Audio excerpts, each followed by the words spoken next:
Dito pa ako idol sa loob. Ayan, tunnel. Ayan, mga precast ilagay yan sa loob ng tunnel.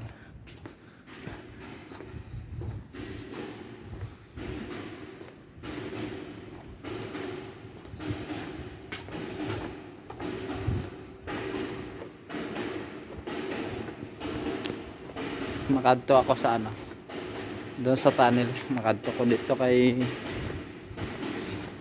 dito ko naka-duty, nag-ikot lang ako. Talibod lang ko. Nagtalibod ako kay hindi kadto kong area.